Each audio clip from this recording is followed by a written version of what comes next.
After 3 decades of relentless war, armies have marched across countless battlefields, cities have been laid to ruin, and entire populations have been caught in the crossfire of the 30 Years' War. What began as a conflict over religion spiraled into a sprawling, complex struggle for power, territory, and survival. The continent has been drenched in blood, and yet in the ashes of all this destruction, something remarkable is about to emerge. A fragile peace that will reshape Europe forever. But how did we get here? How did this once unthinkable resolution come to pass after so many years of chaos and devastation? It wasn't simply a matter of weary generals laying down their swords. The Treaty of Westphalia, which would end the war, was the product of painstaking diplomacy, a careful balancing act that took years to craft. It wasn't just a treaty, it was a turning point, a pivotal moment in history that would lay the foundation for the modern state system, as well as the ideas of sovereignty and international law that continue to influence our world today. Welcome back to the final chapter of our journey through the 30 Years' War. In this last episode, we'll explore the road to peace, how the Treaty of Westphalia came to be, and the profound legacy it left behind. I'm excited to take you through this fascinating period of negotiation and the lasting impact it had on Europe and the world. Whether you followed the series from the beginning or are just joining us now, you'll find this chapter not only essential, but also a fitting conclusion to a war that shaped the course of history. The Treaty of Westphalia was more than a piece of paper. It was the culmination of hard-fought diplomacy and a desperate desire for stability in a war-torn world. The resolution wasn't perfect, and neither were the peace talks themselves. Personal ambitions, religious divides, and political manoeuvring all played their part, but in the end it was a triumph of compromise, marking the first time that warring states had come together to agree on a comprehensive peace treaty.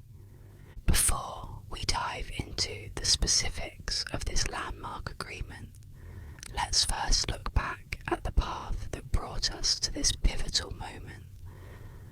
How did the powers of Europe, exhausted and fragmented, finally come to the negotiating table?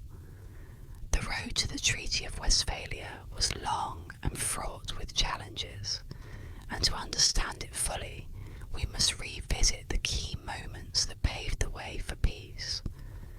The road to the Treaty of Westphalia was not paved with simple good intentions. It was long, winding, and at times seemingly impassable. By the time negotiations began in earnest, Europe had been ravaged by 3 decades of near constant warfare. Exhaustion hung in the air, not just on the battlefield, but in the courts and palaces of kings, princes, and diplomats. Entire cities had been reduced to rubble, populations were decimated, economies collapsed, and political alliances were in tatters. The desire for peace had never been stronger, but so were the ambitions and grudges that had fueled the conflict for so long. The 30 Years' War wasn't one single war. It was a collection of overlapping conflicts, religious tensions, and political ambitions, all swirling together into a destructive storm. The early phases of the war had focused on religious strife between Catholic and Protestant factions, but as the years dragged on, the conflict expanded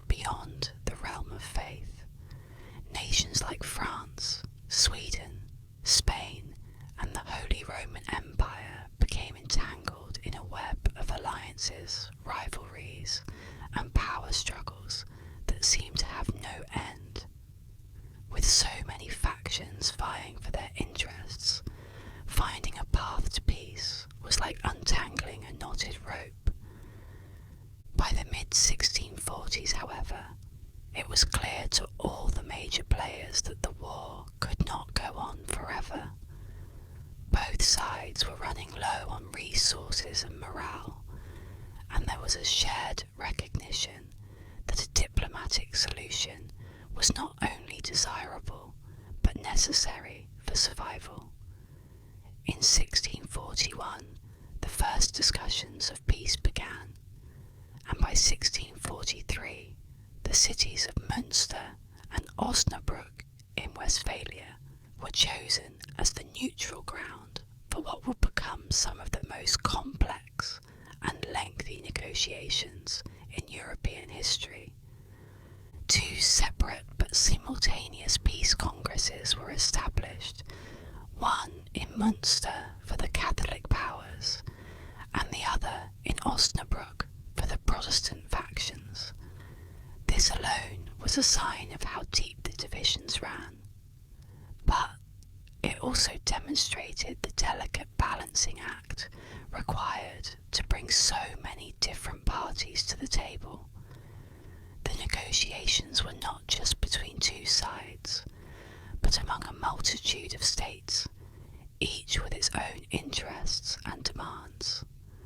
The Holy Roman Emperor Ferdinand III, Sweden's Queen Christina, France's Cardinal Mazarin, and Spain's Philip IV were all key figures, each navigating their own national goals while trying to maintain enough common ground to keep the talks alive. The process was painfully slow. Letters and emissaries travelled back and forth between the two cities, carrying proposals, counter-proposals, and endless revisions. The discussions were often tense, and it wasn't uncommon for negotiations to come to a standstill over seemingly small details. There were moments when the entire peace process teetered on the brink of collapse, saved only by the sheer desperation of the parties involved. As historian Peter H. Wilson so aptly put it, the Treaty of Westphalia was not a simple resolution, but a series of compromises carefully crafted to maintain a fragile peace. One of the main obstacles was the sheer scope of the war. The 30 Years' War had drawn in not only the Holy Roman Empire and its many fragmented states, but also major powers like France, Spain, Sweden, and the Dutch Republic. Each of these nations had their own separate conflicts and grievances to address. The war in Germany between the Protestant and Catholic states was only one piece of a much larger puzzle. The Franco-Spanish War, which had been raging since 1635, continued to complicate the peace talks. Meanwhile, Sweden's ambitions in the Baltic region and the Dutch Republic's struggle for independence from Spain were all entangled in the broader negotiations. The result was a diplomatic effort unlike anything Europe had ever seen before. The peace talks had to address not just the religious and political divisions within the Holy Roman Empire, but also the larger geopolitical struggles between Europe's great powers. France, under the leadership of Cardinal Mazarin, was determined to weaken the Habsburgs' grip on Europe. Sweden, under Chancellor Axel Oxenstierna, sought to secure its dominance in the northern German states. Spain, still reeling from its long war with the Dutch, was reluctant to cede more territory, but recognised the necessity of compromise. Despite these challenges, the diplomats pressed on, knowing that the alternative, continued war, was far worse. Months turned into years, and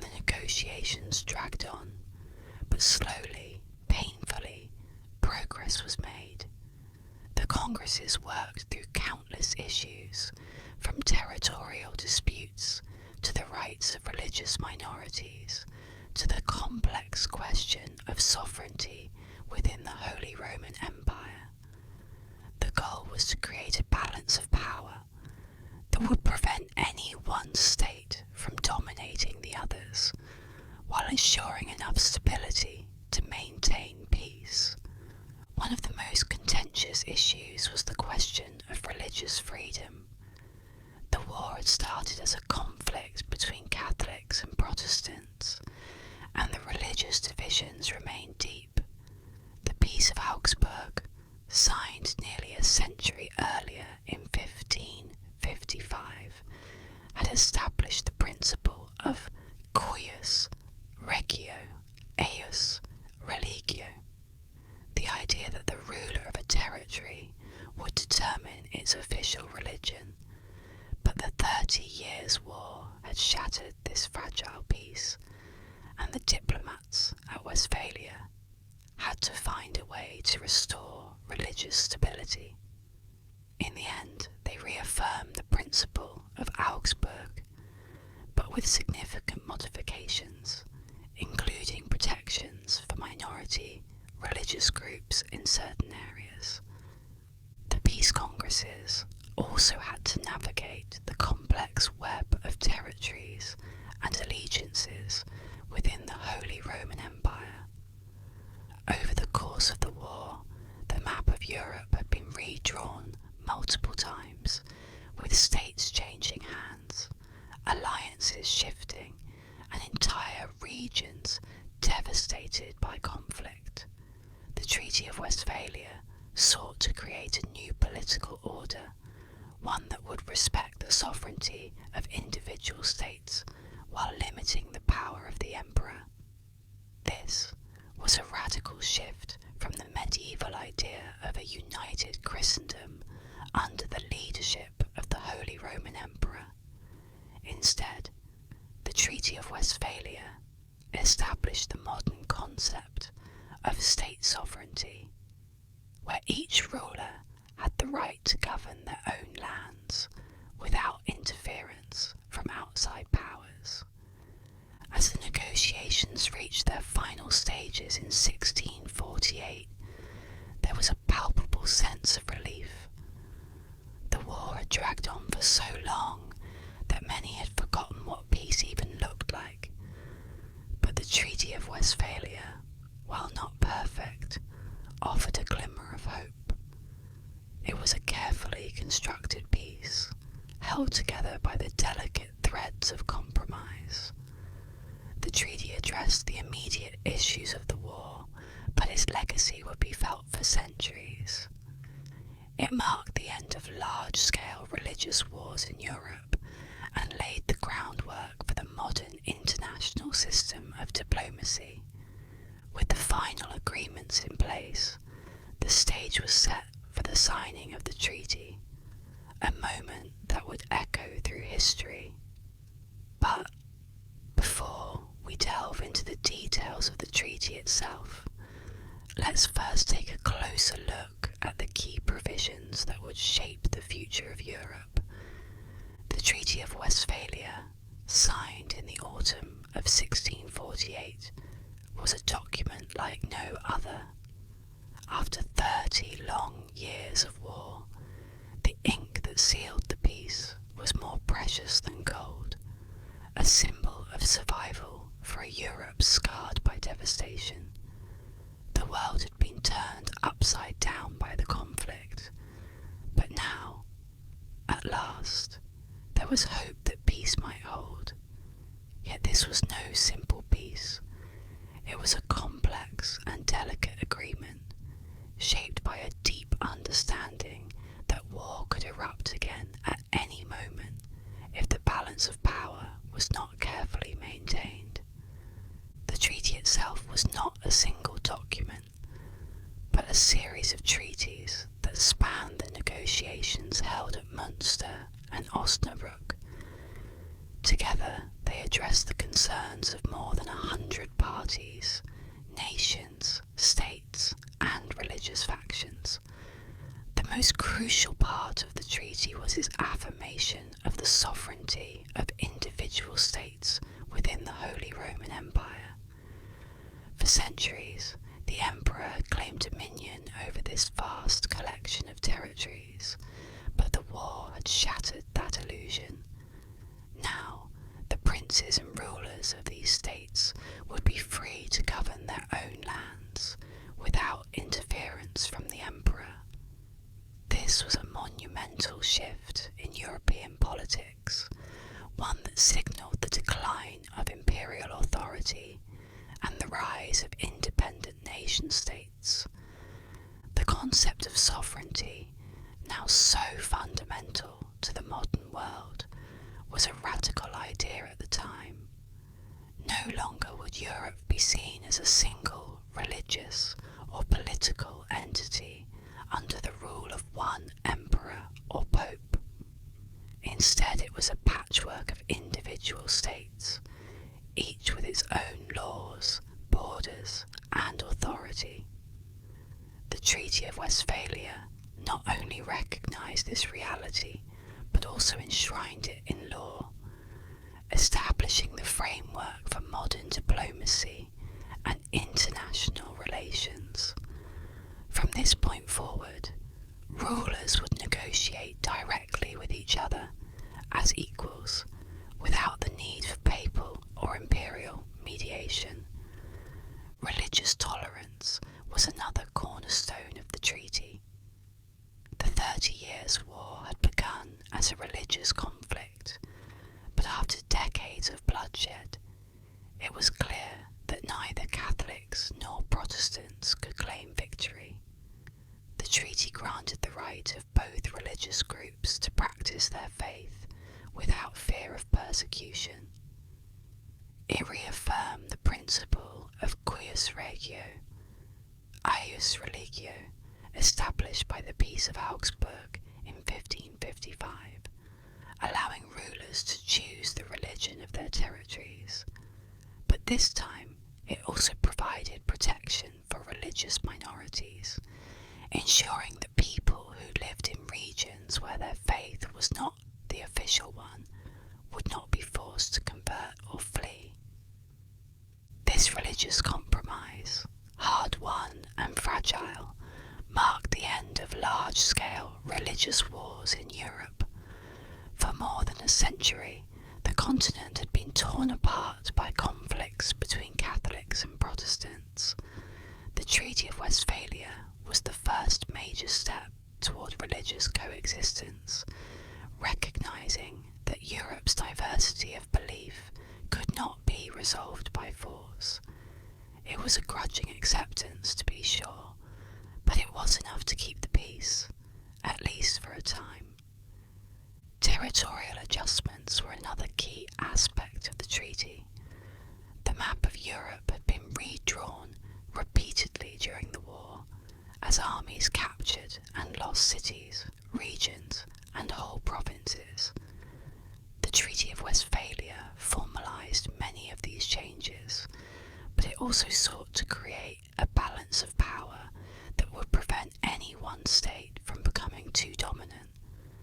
France, one of the major victors of the war, gained territories in Alsace and Lorraine, bolstering its position on the western edge of the Holy Roman Empire.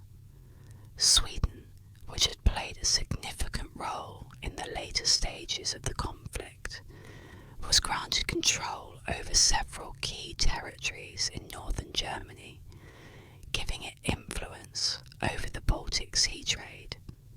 The Habsburgs, who had been the primary opponents of France and Sweden, were forced to cede territory, but managed to retain much of their power within the empire. The Spanish Habsburgs, however, were not so fortunate. The treaty marked the end of their dominance in Europe, as they were forced to recognise the independence of the Dutch Republic, a humiliating defeat after decades of trying to maintain control over the Netherlands. This shift in power signalled the beginning of the decline of Spain as a great European power, and the rise of France as the dominant force on the continent. But the treaty's most profound impact was not on any one nation.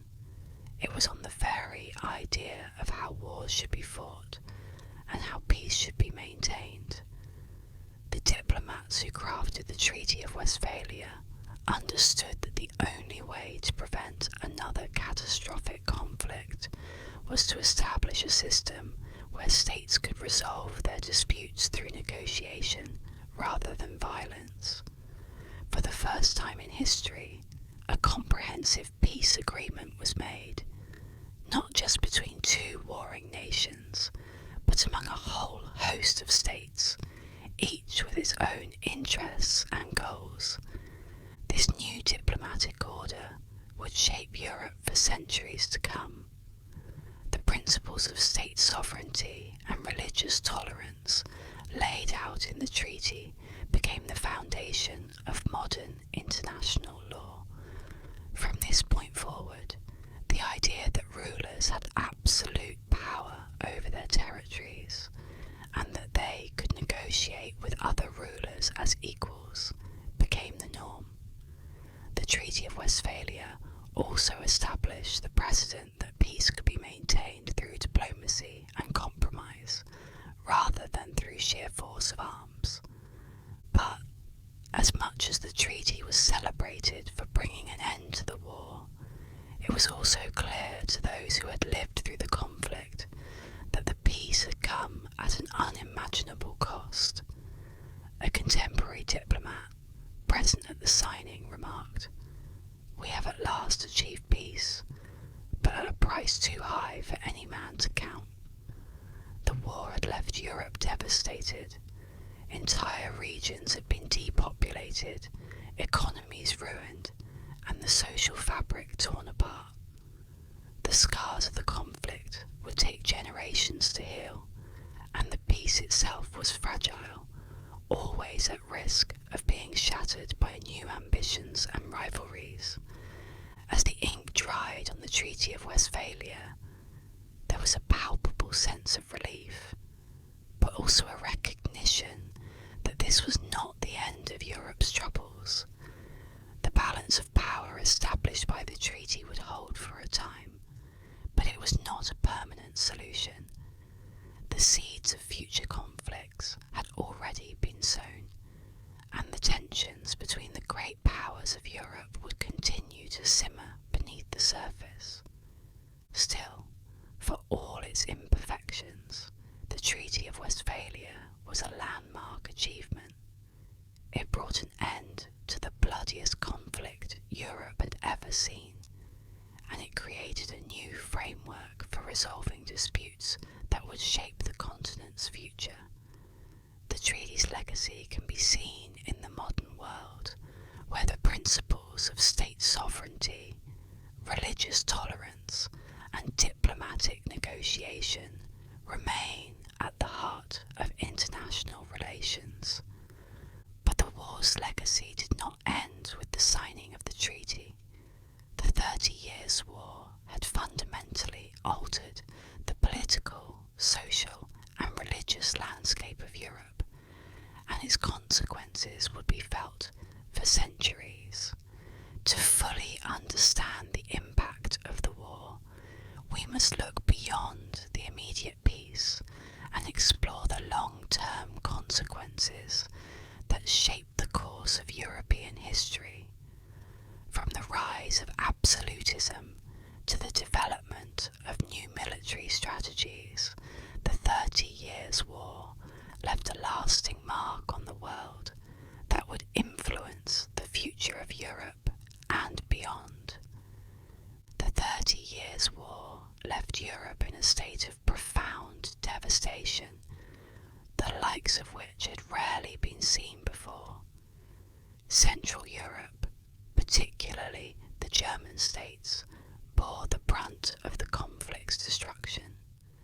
Towns that had once thrived were now in ruins, and vast stretches of countryside were empty, their fields abandoned. The war had taken more than just lives. It had shattered economies, disrupted trade, and plunged entire regions into chaos. decades that followed the signing of the Treaty of Westphalia, the long-term consequences of the war began to shape the future of Europe in ways both visible and subtle. The economic toll was staggering. For the German states within the Holy Roman Empire, the war had been a catastrophe. Before the conflict, many regions had enjoyed relative prosperity with bustling markets and fertile farmland. But after 3 decades of sieges, pillaging, and scorched earth tactics, much of the land was unrecognisable. Some estimates suggest that the population of the German states may have been reduced by as much as 20 to 30%, with entire villages wiped off the map. It wasn't just the direct loss of life from battles.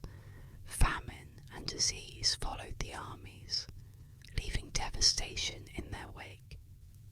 The war's impact on agriculture, industry, and trade was severe, and it would take generations for many areas to recover. The depopulation of large swathes of Central Europe, particularly in Germany, had far-reaching consequences. With so many people gone, labour was scarce, and the price of food soared. The social order, already under pressure from the shifting dynamics of power during the war, began to change as well. Landowners struggled to maintain control over their estates with fewer workers, and some regions saw the rise of serfdom once more as peasants became tied to the land in a desperate attempt to keep the agricultural economy afloat. The war had not just scarred the landscape, it had fundamentally altered the social fabric of Europe. Beyond the immediate devastation, the 30 Years' War shifted the balance of power in Europe. The once mighty Habsburgs, who had dominated the continent for so long, found their influence greatly diminished. The Treaty of Westphalia confirmed this shift. While the Habsburg Holy Roman Emperor retained control over much of the empire, his authority was now largely symbolic, as the individual German princes gained greater sovereignty. No longer would the emperor wield the kind of centralised power that had once been his ambition. Instead, the German states would remain fragmented and autonomous, a patchwork of independent entities rather than a unified empire. The rise of France and Sweden was one of the most significant political shifts to emerge from the war. France, under the leadership of Cardinal Mazarin and King Louis XIV, had deftly manoeuvred through the conflict to emerge stronger than ever. The territories it gained in Alsace and Lorraine cemented its influence in Western Europe, and France would go on to become the dominant power on the continent in the decades that followed. Sweden too found itself in a far more powerful position than before. Though it was a relatively small kingdom, the territories it gained in northern Germany allowed it to control key trade routes and solidify its dominance in the Baltic region. This shift in power was not just a matter of territorial gains, it was also about the weakening of the Habsburgs' ability to enforce their will across Europe. With the end of the 30 Years' War, the dream of a unified Catholic empire under the Habsburgs was finally laid to rest. Europe had moved beyond the era of religious wars, and the Treaty of Westphalia had codified a new political reality, one where religious and political divisions could coexist, and where the principle of state sovereignty would prevent any one power from becoming too dominant. In this way, the Treaty of Westphalia played a crucial role in the development of the modern state system. For centuries, Europe had been a battleground for competing claims of religious authority and dynastic ambition, with the Catholic Church and the Holy Roman Empire at the centre of it all. But the Treaty of Westphalia marked a turning point. It established the idea that each state, no matter its size or power, had the right to govern itself without interference from external forces. The notion of sovereignty, so central to the treaty, would become one of the cornerstones of international diplomacy in the centuries that followed. Diplomacy itself was transformed by the war's conclusion.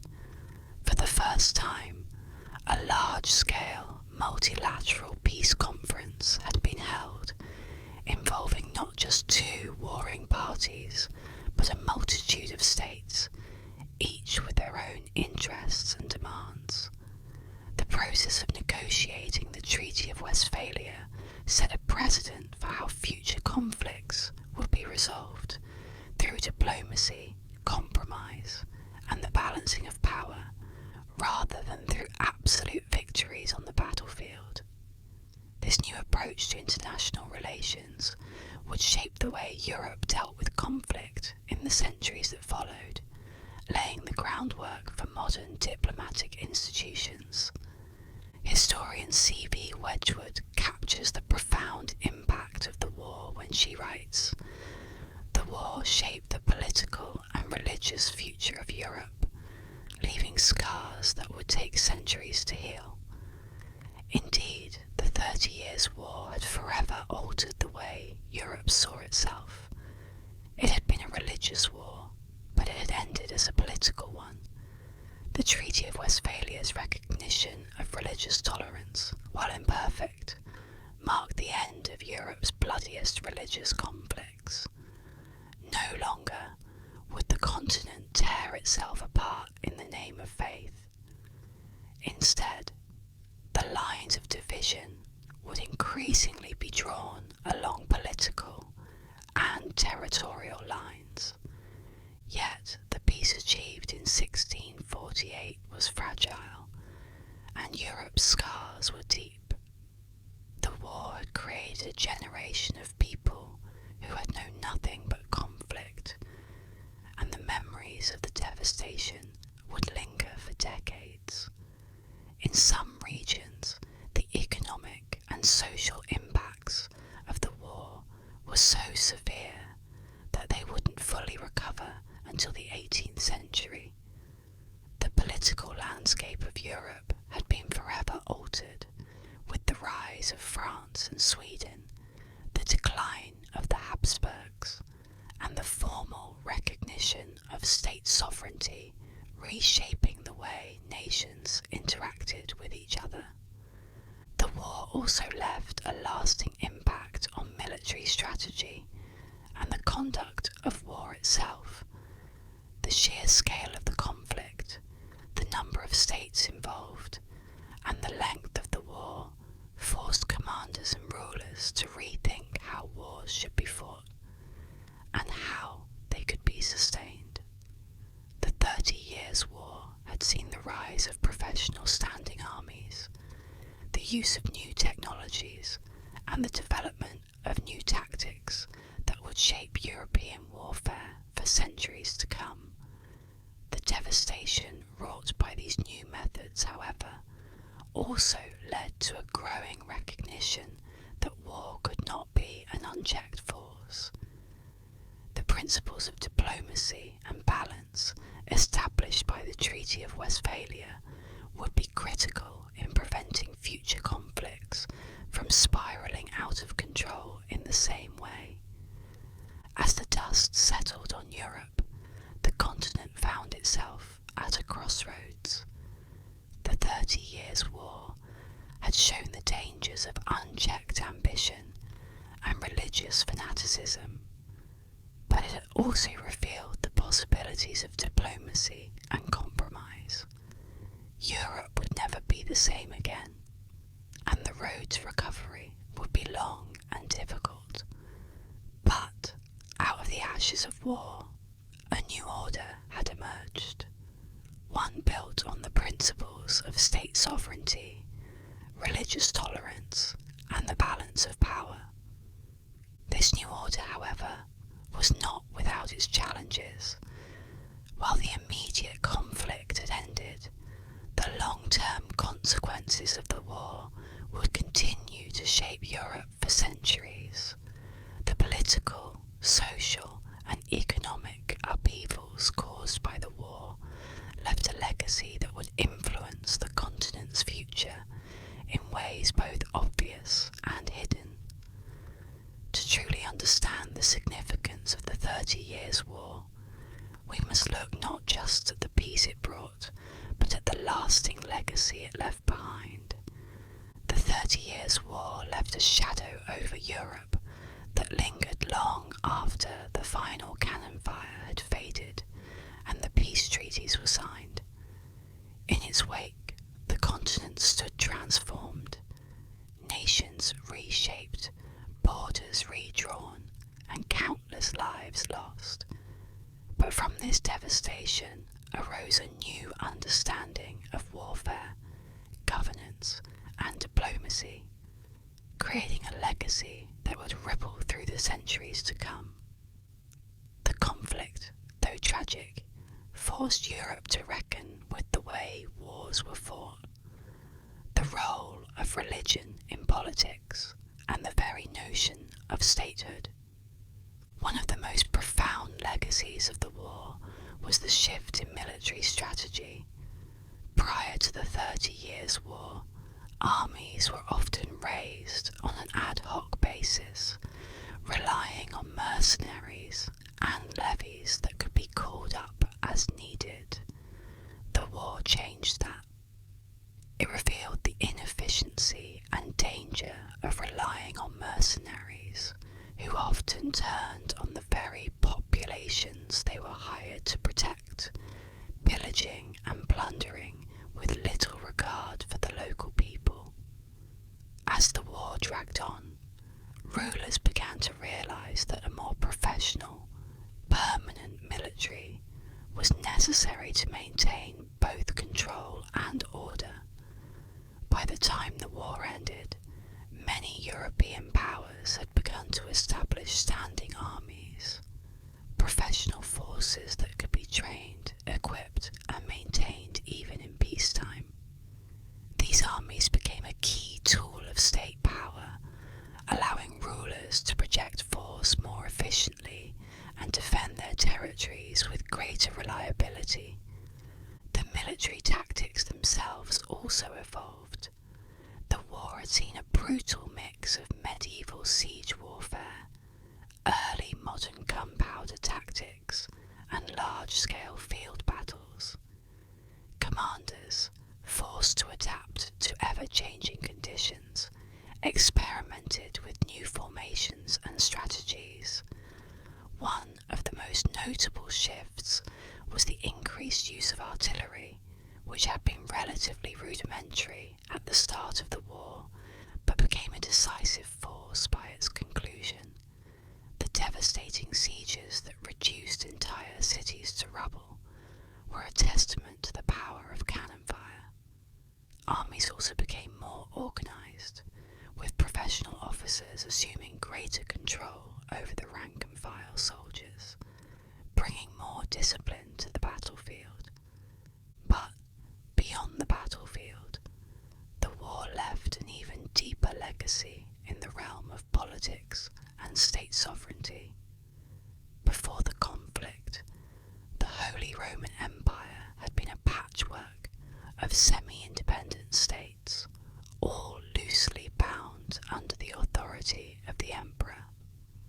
The Treaty of Westphalia, which ended the war, codified the reality that had emerged during the conflict. The emperor's power had been irreversibly weakened, and the individual states within the empire were now, in essence, sovereign. Each ruler had the right to govern their own territory, make their own alliances, and determine their own religion without interference outside powers. This concept of state sovereignty was revolutionary.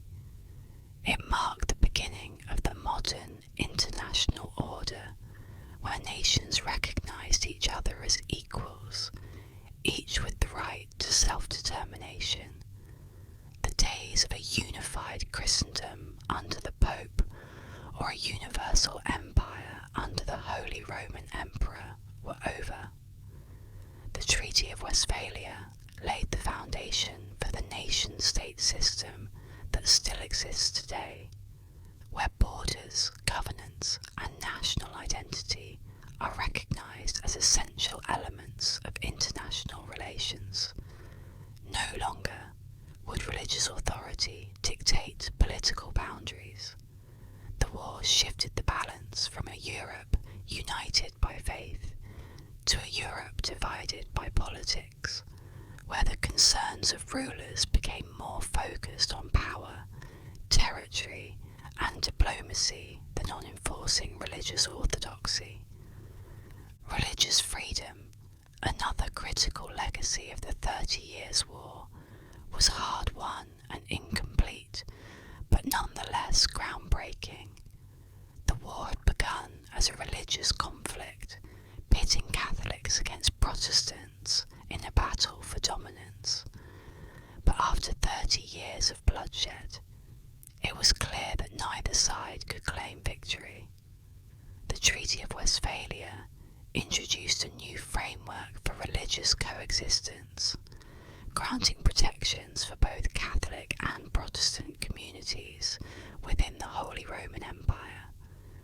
This wasn't an immediate embrace of tolerance as we understand it today, but it was a significant step toward recognizing that different religious groups could live side by side without resorting to violence. The legacy of religious tolerance established in Westphalia would echo through future European conflicts. Although Europe would continue to experience religious strife in the years to come, the 30 Years' War was the last of the great religious wars on the continent. Future wars would be fought over political and territorial concerns, with religion playing an increasingly secondary role. The conflict had forced Europe to grapple with the reality that imposing religious uniformity by force was not only futile, but destructive. As historian Peter H. Wilson noted, the 30 Years' War was a tragedy, but one that taught Europe hard lessons about the cost of prolonged conflict. These lessons would influence the diplomacy of later conflicts, particularly in the way states negotiated and resolved their differences. The Peace of Westphalia was not just a settlement of the 30 Years' War. It was a model for how future wars could be concluded. The idea of a multilateral peace congress, where all parties involved in the conflict could come together to negotiate terms, set a precedent for diplomacy in Europe.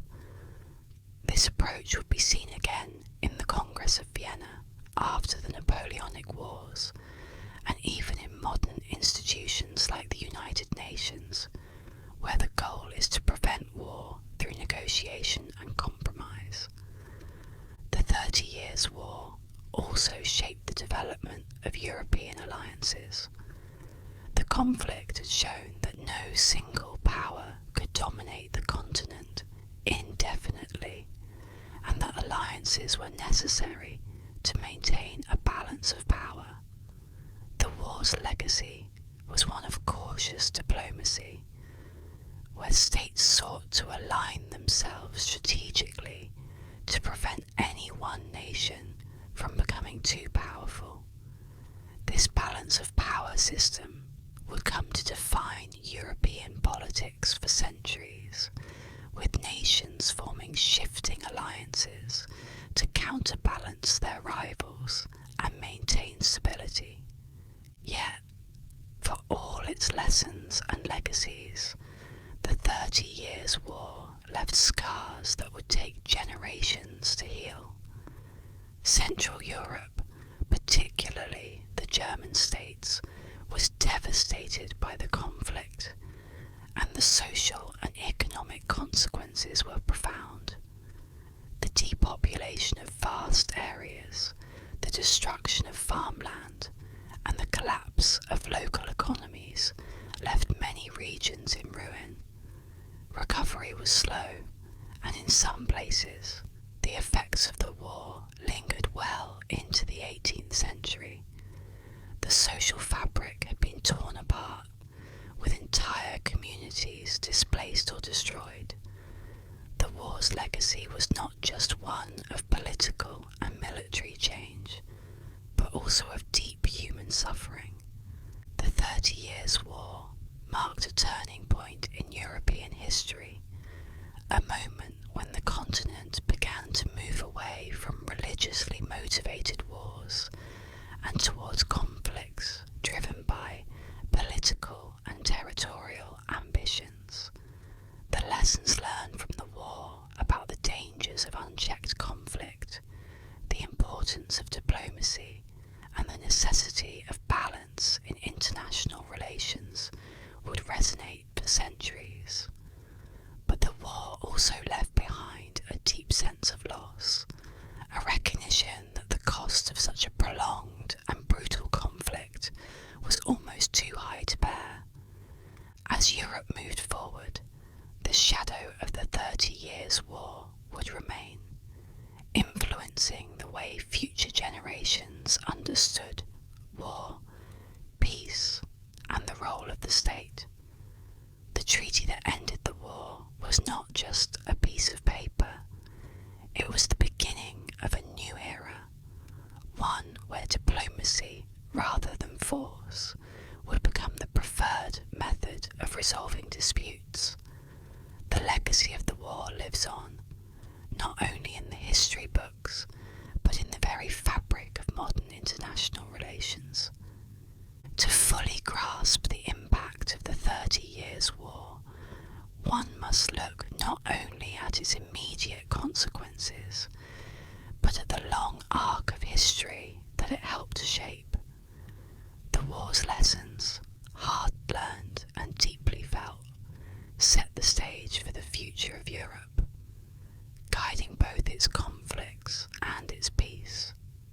As we reflect on the legacy of this transformative conflict, it becomes clear that the 30 Years' War was not just a war, it was a turning point, a moment when the old order gave way to the new, and the foundations of the modern world were laid. As we draw to the close of this journey through the 30 Years' War, it's worth taking a moment to reflect on just how profoundly this conflict reshaped Europe and laid the foundations for the world we live in today. Few wars in history have had such a far-reaching impact, politically, socially, and culturally. What began as a seemingly isolated struggle within the Holy Roman Empire exploded into a conflict that drew in nearly every major European power, and by the time it ended, the continent was forever changed. The 30 Years' War is often remembered for its devastation. Cities reduced to ashes, populations decimated, and economies crippled. But it was also a catalyst for change. Out of the ruins of this conflict emerged new ideas about statehood, sovereignty, and diplomacy. The war forced Europe to confront the futility of fighting in the name of religious uniformity, and to instead recognize the necessity of tolerance, at least to a degree. The peace that followed was fragile, but it was also revolutionary. The Treaty of Westphalia, though not perfect, introduced the principles of state sovereignty and religious coexistence that still underpin international relations today. Throughout this series, We've seen the war unfold in all its complexity. It wasn't just a single conflict, but a series of interconnected struggles, religious, political, and territorial, that spiraled into one of the bloodiest wars in European history. From the early religious battles between Catholics and Protestants, to the later political manoeuvrings of France, Sweden, and the Habsburgs, the 30 Years' War was a masterclass in the unpredictability of conflict. No one could have foreseen how a local dispute in Bohemia would become a continental war, nor could they have predicted the massive consequences that would follow. This war also highlighted the importance of diplomacy, even in the midst of chaos. The peace negotiations that culminated in the Treaty of Westphalia were an extraordinary achievement. They marked the first time that warring states from across Europe came together to craft a comprehensive peace agreement. It was slow, grueling work, but it laid the groundwork for modern diplomatic practices. The war itself had shown the horrors of unchecked violence, and the peace showed the necessity of compromise. As we reflect on the 30 Years' War, we must also consider the human cost. For all the political and military lessons it taught, it was the ordinary people of Europe who paid the highest price. Millions died, not only in battle, but from the famine and disease that followed in the war's wake. Entire villages vanished, and in many parts of Europe, the population took generations to recover. The scars left by the war ran deep, and they served as a sobering reminder of what happens when ambition, fanaticism, and politics collide.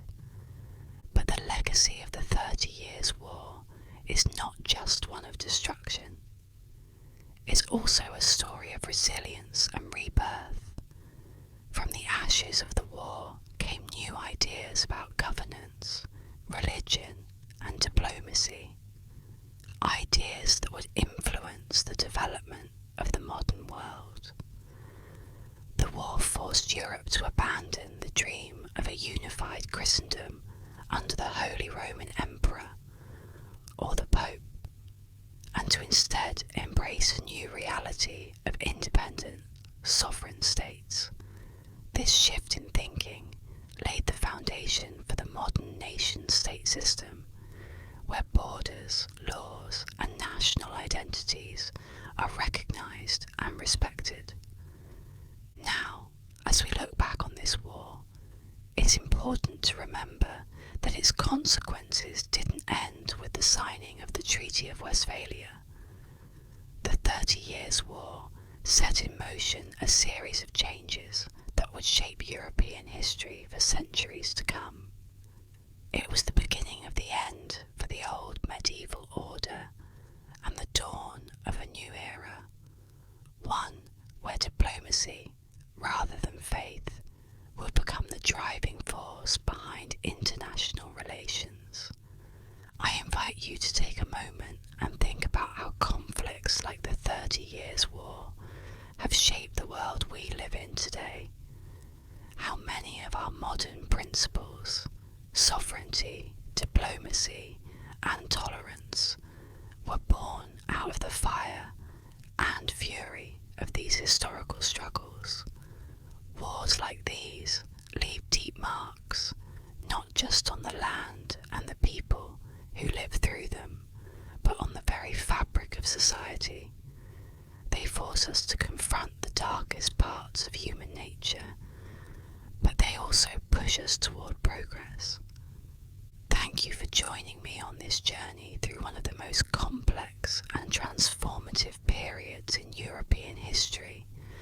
Your engagement, curiosity, and willingness to dive into the details of such a far-reaching conflict have been deeply appreciated.